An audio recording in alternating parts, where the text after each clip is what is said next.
Although the end of World War II may have marked the end of struggle abroad, the non-violent battle for the rights of farm workers was just beginning. Cesar Chavez, a Mexican-American farm worker in California, would lead the growth of a farm workers union and fight for social justice in the face of large agricultural businesses and investigations by the federal government. Made up of primarily Mexicans and Mexican-Americans, the agricultural workforce of the western United States dealt with mistreatment, false promises, inhumane working conditions, and low wages at the hands of white landowners. American growers often took advantage of some farm workers' lack of citizenship and paid far less than minimum wage. Despite working all day in 90-degree heat, a farm worker picking cotton could expect to make less than $1. If a group of 100 farm workers wanted to unionize and pressure the American contractors for higher wages, contractors could easily hire another 100 Mexicans or braceros who would be willing to work for low wages. During the 1950s, the Bracero program played an important role in preventing the success of strikes and unions of farm workers.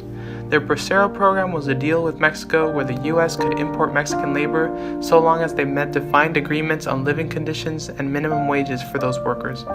It wasn't until 1964, at the conclusion of the Bracero program, that farm workers began to make important strides under the leadership of Cesar Chavez.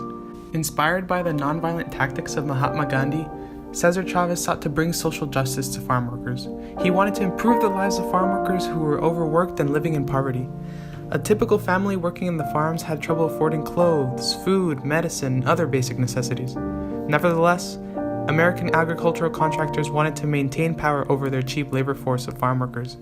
What's more, for several years as the leader of the United Farm Workers Union, Chavez would be investigated by the FBI due to allegations that he had a communist background. According to documents released by the FBI in 1999, a well-developed investigation of Chavez and the United Farm Workers began as early as 1965. The FBI states that the investigation was initiated after allegations that Chavez, quote, possibly had a subversive communist background. In other words, the U.S. government feared that Chavez could be spreading anti-democratic ideas with the intent of overthrowing the U.S. government.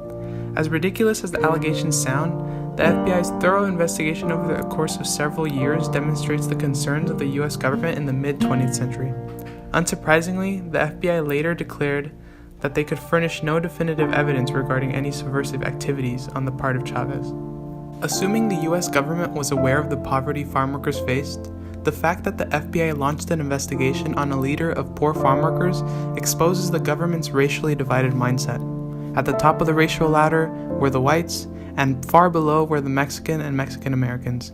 The government's investigation demonstrates a lack of understanding for hardships faced by Mexican laborers. In addition to struggling with the federal government, Cesar Chavez and the United Farm Workers Union battled large agricultural corporations. Corporations could continue paying farm workers low wages and tricking them into working long hours if they could prevent the unionization of farm workers. Before the end of the Bracero program, owners of large farmlands would contact Mexican immigrants to work long shifts for little pay and no benefits.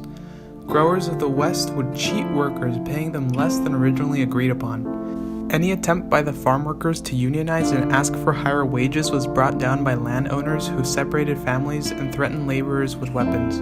Marshall Gans, author of Why David Sometimes Wins, explains that, quote, since 1900, repeated attempts to organize a farm workers union in California had failed because the farm owners, or growers, had vigorously resisted farm labor organizing, often violently. Despite being watched by the government and threatened by large farm leaders, Cesar Chavez turned to nonviolent tactics. He designed marches, strikes, boycotts, and gave inspirational speeches to move the farm workers' movement forward. He was able to pressure corporations and contractors to raise wages by inspiring people to boycott crops like grapes. One of the most influential and widely known demonstrations was the Great Delano Grape Strike, which was known throughout the United States.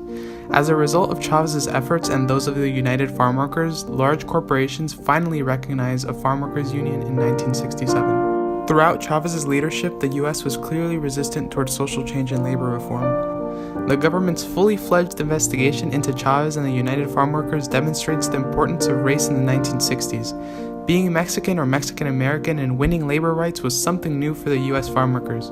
By preventing families from earning reasonable wages, the U.S. ignored predominantly Mexican American farm workers and prevented them from moving up the social ladder.